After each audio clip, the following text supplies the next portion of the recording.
exactly is the point of these amazing paint jobs on the back of the Warhammer box? Is it just to make us feel like crappy painters? Yes. Pretty much. That's pretty much it. Yeah. Gorgeous Warhammer box art has always been a vital selling point for Games Workshop. It's basically them saying, hey look, this is how good it can look. And over the years, as the quality of the miniatures themselves have increased, so has the paint jobs on the Warhammer box art, which undoubtedly boosts sales, but does it widen the gap between expectations and reality of what most of us can hope to achieve? And I can tell you from firsthand experience that blindly jumping in and attempting to replicate the Warhammer box art can be a frustrating and time-intensive endeavor. But with all that said, I do love to paint in this style every so often. It's an extremely satisfying experience, especially when the model's done, and it does really help boost your skill level in just 1 or 2 miniatures. And hey, I've screwed up my attempts to replicate the heavy metal process enough times to have finally learned my lessons on a few simple yet vital keys to success in painting in this heavy metal style. And usually I paint a couple of models a year in that style, and that typically lines up with a new big awesome box set, and there's 1 or 2 models in that box that I just have to make look like the box art. So that is what we're going to do today. And with the Armageddon box, I'm once again sucked into wanting to paint in this style, and of course I need to paint the coolest looking models in this entire box, which of course are the Gretchens. These cutie patooties have so much character, they're so well designed, they aren't overloaded with extraneous detail. A true perfect blank canvas for the heavy metal style, as long as we avoid the common pitfalls. The first and maybe most important tip in this entire video is going to hit us at the very beginning. Do not prime your models black if you want to paint like the box art. Heavy metal models are super vibrant with a variety of rich tones and are dripping with color saturation. If we start with black primer, we drag down each coat of paint we lay on top of it. And I've found that we can't trust our naked eye to determine how much that black underneath primer is really dulling down the color, even when it looks like we have full coverage. Think about it this way. How often have you seen a canvas painter start by slopping an opaque coat of black paint on before they start their painting? Almost never, and when they do, it's for a specific purpose in the mood of a dark scene. So let's do what they do and start over a white or very light gray primer that will aid us in the rest of the painting process. Once our model is properly primed, we find ourselves face to face with our second and probably equally vital tip. Most of your base colors should be a brighter tone than you think they should be. All too often, we find ourselves saying, I want this gobbo to be green, so I'll start with a mid-tone green as the base coat for the skin. The problem with that is we're denying ourselves a really eye-catching, luminous starting point that gives us so much flexibility to add depth in shadows and highlights later. And this Gretchen's skin will end up feeling a lot more like a true green than it appears now. Do I know exactly what color green this skin is going to turn out by the time I'm done? Of course not, but that's the fun of this hobby, experimentation and surprising ourselves with what we create. But if I did start with a mid-tone grass green or olive green, I'd be pulling too much of this vibrancy out from the very beginning, and I'd be painting myself into a chromatically flat corner. Once we have that initial bright base coat down, I next turn to the shadows. I was known for torturing a lot of people. This is my torture chamber.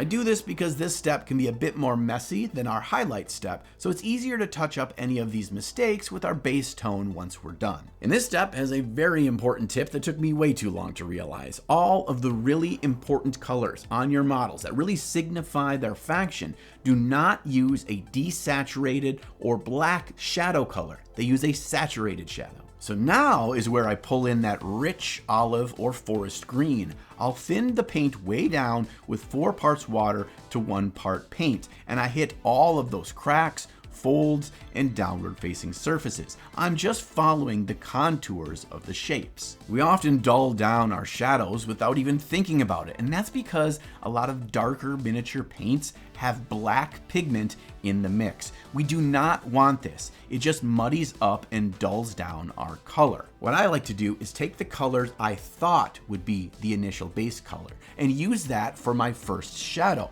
This brings in that color richness and saturation while building depth and shadow, and it really boosts up how this model looks on the table. Once my shadows are done, I go back in with my base color to clean up any of my mistakes and reinforce that unmixed base tone over areas that were tinted down a little bit more than I'd like. It's at this point that I focus my mind on just one question.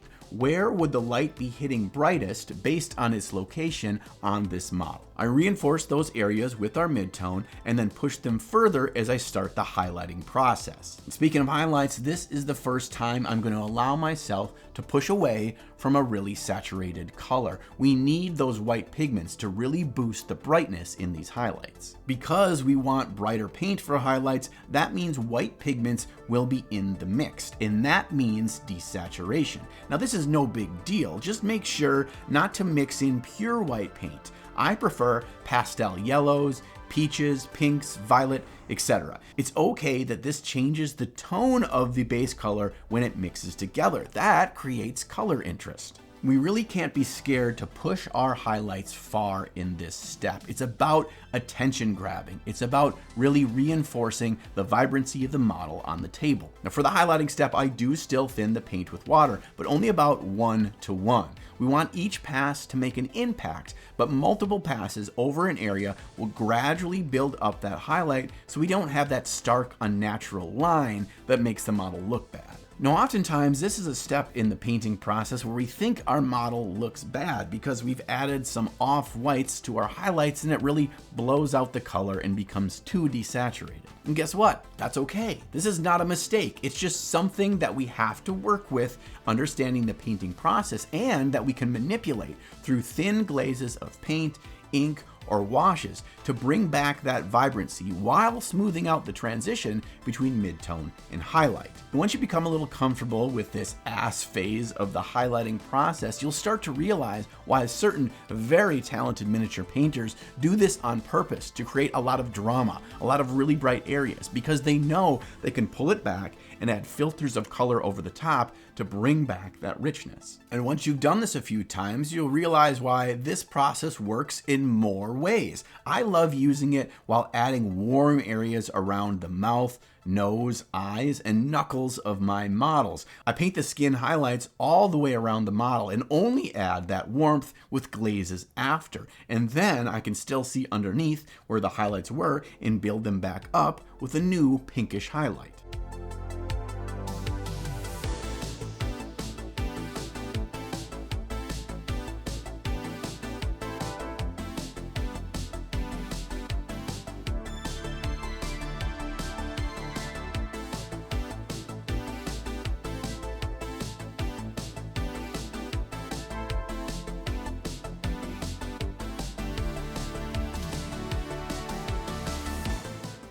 Once you have your model primed and you've done the base coat, shadows, and highlights of the most important key colors for your faction, whether that be green skin, purple armor, teal cloth, whatever, it's time to move on to the next step to really replicate that heavy metal art. And that is being purposeful in our use of color value in our decision making while we paint the rest of the model. Color value is an artsy term that really just refers to how bright or dark a color is. Regardless of which color you're using, it's going to fall somewhere on a grayscale of very bright, close to white, very dark, close to black, or somewhere in the middle. Summer is here and you deserve to look good and feel comfortable. And I know it's gonna be hot and you're gonna sweat, but I tell you what, the quality of your tea goes a long ways for how much you enjoy the warm weather. Today's sponsor, Into the AM, knows all about this, which is why they are proud to launch their summer graphic tee strategy to beat the heat. Each week, all summer long, they're launching brand new designs hand-drawn by in-house illustrators exclusive to Into the AM. You've experienced it, I've experienced it, cheap tees that trap your sweat and stank inside, making summer outings miserable. which is why I've switched my summer wardrobe entirely over into the AM. They're so breathable and comfortable. If you have not experienced them out in the heat before, you're going to be shocked. Not only do you get new awesome designs all summer long, but to celebrate, Into the AM has a massive bundle pack sale going on right now. So you get to save a ton on your summer wardrobe overhaul in 3-packs, 6-packs, and 9-packs, and you get to mix and match between basic tees, graphic tees, and polos. I just got a new 6-pack in the mail. I like this one with the graphic tee on the front and then the big design on the back. Eating out on a restaurant patio, traveling, spending time in nature, and having fun with the family. Whatever you're doing this summer, make sure you're looking good and feeling good with these new Into the AM design bundles, and save the most you possibly can by checking out my link below. Thanks, Into the AM. Now let's get back to the video. Basically, we've got to wrap our brains around the fact that different colors, even though they look completely different to our eyes, can have the same color value. So a dark purple, a dark brown, or a dark blue, while distinctly different colors, can all have a very similar value. But the true question is, how does this apply to miniature painting? At the basic level, it's because we're painting at such a small scale. We need to maximize readability of our models. And one of the best ways we can do that is to alternate our color values across the model. If you have a dark colored material on your model, do not place another dark colored material right next to it. Alternate between dark, light, and mid. The skin of our Gretchen has a middle value. It's not super bright, it's not super dark, which gives us some flexibility. I just want to make sure that any material that is touching that skin is not also of a middle value. I choose a light off-white tone for his little t-shirt and leg wraps because it's a very light in value. This not only makes the skin of our Gretchen really pop with vibrancy, it also really differentiates to our eye where the skin ends and another material begins. Now, color value is one of these things that we tend not to even recognize when looking at models like those on the box art. In fact, it's a pretty simple thing for any of us to really wrap our brains around and execute on. It's just a matter of being proactive in our decision-making process while choosing what color to paint what thing. TLDR, don't paint darks next to darks, lights next to lights, or mids next to mids. There, you got it.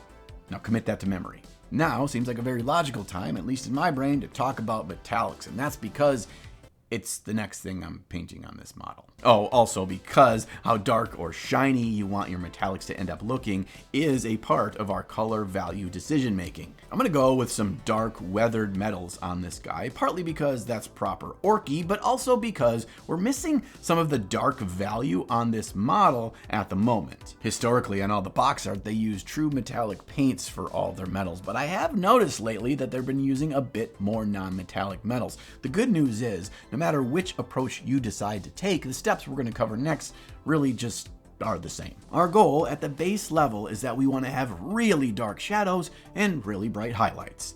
In fact, metals are one of the few materials that I'll use black paint or wash to create shadows with. Remember that I said earlier that I want saturation in most of my shadows to replicate that box art style, but metals need to go to a pure black for their deepest recesses. And don't be afraid to go fairly dark with your base color on your metallics, because that gives us more room to really create that bright shininess later. And also, don't be afraid to use some desaturated color that's got some blue tint to it, or green or purple or whatever. It can still look like metal by the time we're done. Now, we want to keep the majority of our surface pretty dark, so when we go through with those small bright highlights, it makes the surface look reflective. Again, don't be afraid to go brighter than you think you should here. Metals are one of the few things that I paint that I feel it's okay to go to a pure white in the smallest details. Now, metals like steel and iron tend to be pretty desaturated, which does contradict with the saturated feel of the box art. So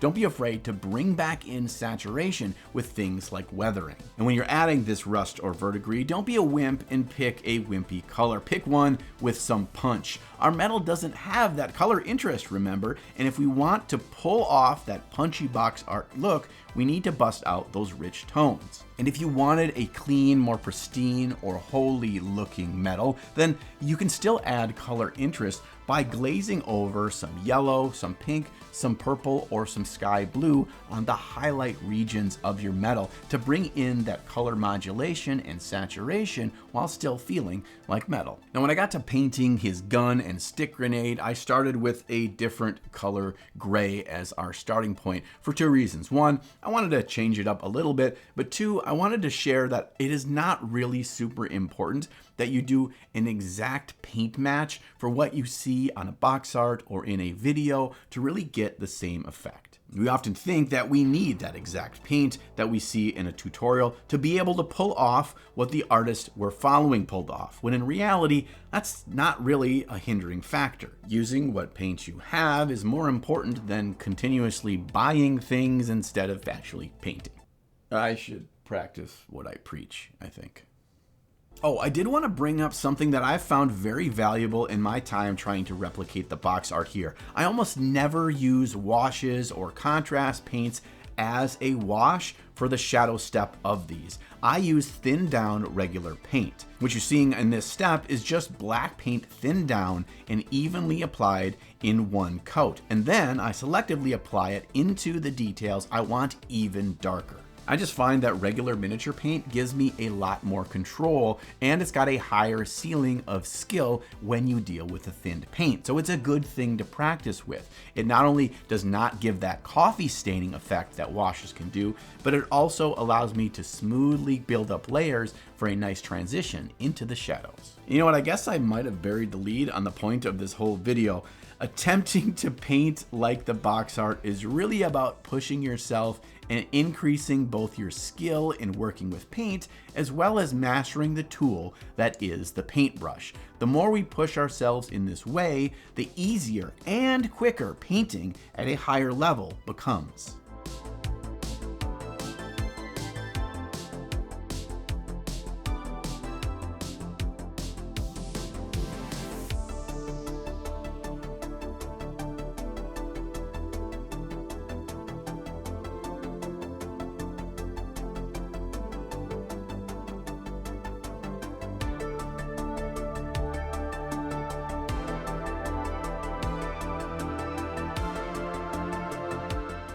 Once I finish the same highlighting and weathering steps on that gun and stick grenade, it's time to finish off this model with the base. But don't you think that just because we're on the base, it's time to phone it in. Oh no, we didn't just do all that work on our cute little Gretchen to phone it in. Now we need to make sure we have consistency across model and base. I often see wonderfully painted models on a very desaturated, boring base. I'm not saying you need to make each model a full diorama with the base, but we need to keep that same visual language consistent, even on the base. And that means we need to be okay with going a little bit more saturated or using a bit more color on our base than we're typically comfortable with. Because our model is really gonna pop, we need that base to hold its own.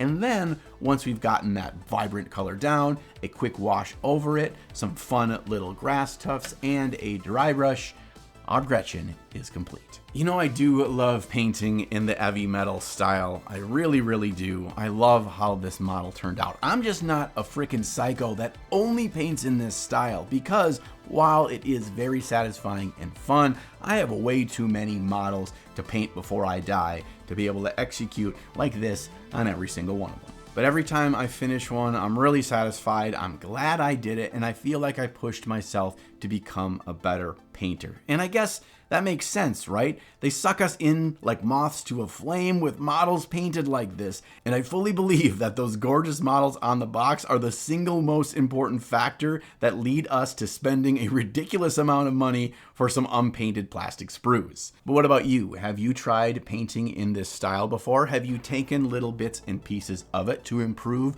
your painting overall or to speed up your army painting process while making it look better? Let me know down below. But just remember, no matter what you paint or how you paint, the fact that you're creating something is what matters, and you should be proud of that. God damn it. Thank you for joining me today. Thank you for those of you that subscribe to the channel, and even those that want to support me a little bit each month through Patreon. There's a link down below, and you see the fun rewards you get for joining us there. And if you haven't checked them out yet, the Deck of Many Colors link is below as well. This is a product I worked hard on creating for the last year and a half, and they're going to be shipping out to you in August. Now get out of my basement, but also I hope you find time in your day to slay the gray.